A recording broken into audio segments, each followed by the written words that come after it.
Voice of Arjun நேயர்களுக்கு அன்பு வணக்கம். இன்னைக்கு வந்து பார்த்தீங்கன்னா, நம்ம வேலூர்ல கழக நிர்வாகிகள் மற்றும் தேர்தல் பரப்புரை அந்த நிகழ்ச்சி வந்து நடந்துச்சு.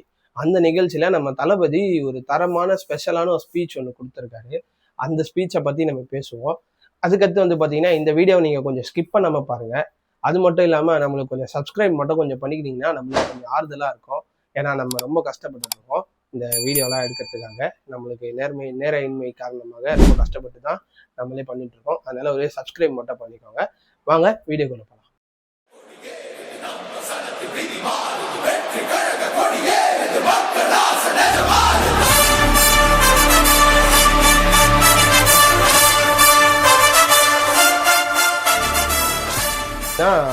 பெண்கள் பாதுகாப்பு வி ஆர் சேஃப்னு சொல்லிட்டு நீங்க ஒரு கோஷம் ஒரு ஒரு இது சொல்லிட்டு நீங்க சுத்திட்டு இருக்கீங்க. அதை வந்து இப்ப பெண்கள்லாம் என்ன சொல்லிட்டு இருக்காங்கன்னா வி ஆர் நாட் சேஃப் அப்படின்னு சொல்லிட்டு இருக்கிறதாக தளபதி சொல்லியிருக்காரு. அது முற்றிலும் உண்மைதான். ஏன்னா இப்ப வந்து பெண்களுக்கு எங்க சேஃப்டி இருக்கு சொல்லுங்க? அதை விடுங்க, மூதாட்டிக்கு சேஃப்டி இருக்கா? சிறுமிகளுக்கு சேஃப்டி இருக்கா? சிறு குழந்தைகளுக்கு சேஃப்டி இருக்கா அப்படின்னு சொல்லி கேட்குறாரு. எல்லாருக்குமே தெரியும் தளபதி வந்து பெண்கள் சேஃப்டிக்கு எவ்வளோ ப்ரியாரிட்டி தராரு, எவ்வளோ முன்னுரிமை தராருன்னு உங்களுக்கு தெரியும். அவர் ஏறுற எல்லா ஸ்டேஜ்லையும் அவர் மறக்காம பேசுறது என்னன்னா பெண்கள் சேஃப்டி தான். ஏன்னா அவரை வந்து பிரதிநிதியா நிறைய பெண்கள் வந்து நினைக்கிறாங்க. அண்ணனா, தம்பியா, தோழனா அப்படி நினைக்கிறாங்க. அதனால அவருக்கு வந்து அந்த பொறுப்பு அவருக்கு இருக்கு. அதனால அவர் எல்லா இடத்துலயும் பேசுறாரு. அதனால அவர் ஸ்ட்ரிக்டா கேட்கறது என்னன்னா பெண்கள் பாதுகாப்பு எங்க இருக்கு அப்படின்னு சொல்லி கேட்கிறாரு. அது ஒரு நியாயமான கொஸ்டின் தான்.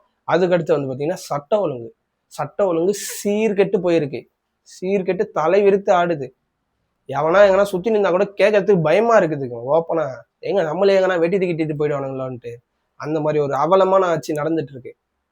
அவ்வளோ கேடு கெட்டு போய் கிடக்குது. என்னத்த சொல்றது? அதுக்கு உதாரணமா அந்த திருத்தணி ரயில்வே ஸ்டேஷன்ல அந்த சின்ன பசங்களாம் போட்டு ஒரு வட மாநில தொழிலாளியை போட்டு அடிச்சாங்க பாருங்க. அது ஒரு இதுதான். அதுக்கடுத்து வந்து பாத்தீங்கன்னா நம்ம தளபதி வந்து ஒரு சில தேர்தல் வாக்குறுதிலாம் கொடுத்துருக்காரு. அந்த வாக்குறுதிலாம் என்ன நீங்க பாருங்க. சத்தியமா சொல்றேன், பெண்கள், பெண் குழந்தைகள், ஆண் குழந்தைகள் பாதுகாப்பு நம்ம ஆட்சியில நம்பர் 1 இருக்கும். சட்டம் ஒழுங்கு ரொம்ப ரொம்ப ஸ்ட்ரிக்டா இருக்கும். அரசு பள்ளிக்கூடங்களும் கல்லூரிகளும் முதல் தரமா இருக்கும். போட்டி தேர்வுகளுக்குன்னு லட்சங்களை கொட்டி தனி கோச்சிங் சென்டர் போய் படிக்க அவசியமே இருக்காது. ஏன்னா கவர்மெண்ட் ஸ்கூல், காலேஜ் சிலபஸே போட்டி தேர்வுகளை ஈஸியா சந்திக்கிற வகையில் அந்த ஸ்டாண்டர்டுக்கு ஏத்த மாதிரி அமைக்கப்படும். உயர்நிலை பள்ளி பாடத்திட்டங்களிலேயே அடிப்படை அரசியல் சாசன சட்டம் சேர்க்கப்படும். மாநில மற்றும் ஒன்றிய அரசு அலுவலகங்கள், வங்கிகளின் செயல்பாடுகள் மற்றும் அவற்றை அணுகும் முறை குறித்து மாணவர்களுக்கு தெளிவான புரிதலை ஏற்படுத்தும் வகையில் தேர்வுகள் அற்ற செயல்முறை பாடமாக கற்பிக்கப்படும். இந்தியா முழுக்க உள்ள ஒன்றிய அரசு சார்ந்த கல்வி நிலையங்கள் மற்றும் அதன் சேர்க்கை அட்மிஷன் குறித்து புரிதலும் தெளிவும் மாணவர்களுக்கு உருவாக்கப்படும். அனைத்து அரசு பள்ளிகளிலும் பெண் குழந்தைகளுக்கு சுத்தமான, சுகாதாரமான மற்றும் தரமான கதவுகள் பொருத்தப்பட்ட ரெஸ்ட் ரூம்கள் அமைப்பது உறுதி செய்யப்படும். போதைப் பொருட்கள் இல்லாத தமிழகம் உருவாக்கப்படும். மாவட்ட கலெக்டர்கள் மற்றும் எஸ்பிக்களில் சரி பாதி பெண்களாக இருக்கும்படி செய்வோம். மலை கிராமங்களில் அரசு ஆரம்ப சுகாதார நிலையங்கள் பிரசவம் பார்க்கும் வசதியுடன் அமைக்கப்படும். பஸ் போக்குவரத்து இல்லாத கிராமங்கள் மற்றும் மலை கிராமங்களே இல்லை என்ற நிலை உருவாக்கப்படும். ஏற்கனவே அமைப்பு சாரா தொழிலாளர்கள் அமைப்பு இருந்தாலும் ஆட்டோ, டாக்ஸி மற்றும் லாரி டிரைவர்களுக்கென அவர்களின் நலன்களுக்காகவும் குடும்ப நலன்களுக்காகவும் தனியாக நல வாரியம் அமைக்கப்படும். தென் தமிழகம் உட்பட தமிழகத்தின் தேவையான பகுதிகளில் தொழிற்சாலைகள் அமைக்கவும் தொழில் வளம் பெருக்கவும் தனி கவனம் செலுத்தப்படும். விவசாயிகள், மீனவர்கள் மற்றும் நெசவாளர்களின் கருத்துக்களை அறிந்து அவர்களுக்கான திட்டங்கள் காலத்தின் தேவைக்கேற்ப உருவாக்கப்படும். பாத்தீங்களா, இந்த வாக்குறுதியில அவர் மெயினா இம்பார்ட்டன்ஸ் தரதே வந்து எஜுகேஷனுக்கு தான். எஜுகேஷனுக்கு தான் வந்து ரொம்ப இம்பார்ட்டன்ஸ் தர. ஏன்னா நீங்களே யோசிச்சு பாருங்களேன், ஒரு நம்ம குடும்பத்துல ஒரு பையனோ இல்ல நம்ம அண்ணனோ தம்பியோ தங்கச்சியோ யாரோ இருக்காங்கன்னு வைங்களேன், அவங்க நல்லா படிச்சா அவங்க யாரையும் எதிர்பார்த்து இருக்க தேவையில்லையே, யாருக்கும் கீழேயோ யாருக்கும் அடிமையாவோ இருக்க தேவையில்லையே, படிச்சா போதுமே. அந்த எஜுகேஷனுக்கு தான் சரியான இது பண்ணணுமே. ஏன்னா எஜுகேஷன் ரொம்ப முக்கியம். அதை வந்து தரேன்னு சொல்லியிருக்காரு. ஏன்னா அவர் ரொம்ப இம்பார்ட்டன்ஸ் தரது வந்து பெண்கள் சேஃப்டி, சட்ட ஒழுங்கு, அதுக்கடுத்து வந்து பார்த்தீங்கன்னா எஜுகேஷன். இது 3க்கு ரொம்ப இம்பார்ட்டன்ட் தராரு. அவர் சொன்ன அந்த தேர்தல் வாக்குறுதி, ஒரு சில தேர்தல் வாக்குறுதியிலே நீங்க பார்த்துருப்பீங்க. இப்போ கடைசியா வருவாங்க, எங்க தலைவர் வந்து ஒரு அந்த கூட்டணிக்கு ஒரு பேர் ஒன்று வச்சிருக்காரு, ரொம்ப பிடிச்சிருக்கு. கல்லாப்பெட்டி கூட்டணி. எப்படி? கல்லாப்பெட்டி கூட்டணி. நல்லா பொருந்ததுங்க.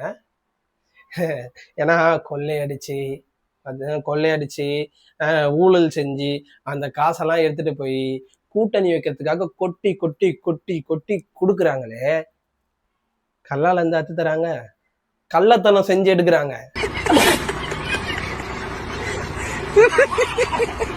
அததான் எங்க தளபதி வந்து கல்லாப்பெட்டி கூட்டணி அப்படின்னு சொல்லி சொல்லியிருக்காரு. அது ஏன்னா அவர் ஓப்பனா சொன்னது என்னன்னா, அறிவாலய பக்கத்துல யார் வேணா நடந்து போனாலும் நீ வா கூட்டணிக்கு, நீ வா கூட்டணிக்கு அப்படின்னு சொல்லுவாங்க அப்படின்னு சொல்றாரு. ஆமா, அது உண்மை தானே.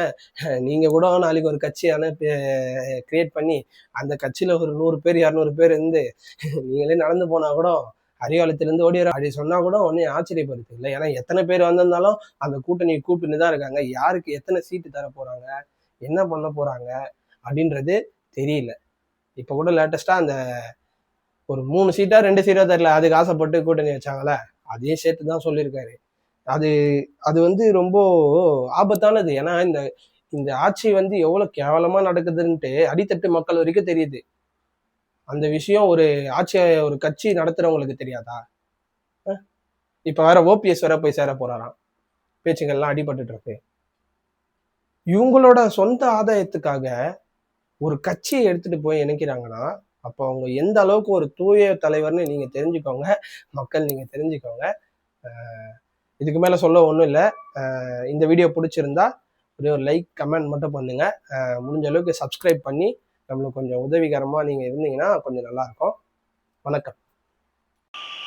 உங்களோட நான் இருக்கேன், நம்மளோட நம்ம மக்கள் இருக்கிறாங்க. இதுக்கு மேல என்ன வேணும்? கான்பிடண்டா இருங்க, நல்லதே நடக்கும், வெற்றி நிச்சயம். மீண்டும் சந்திக்கும் வரை நன்றி, வணக்கம்.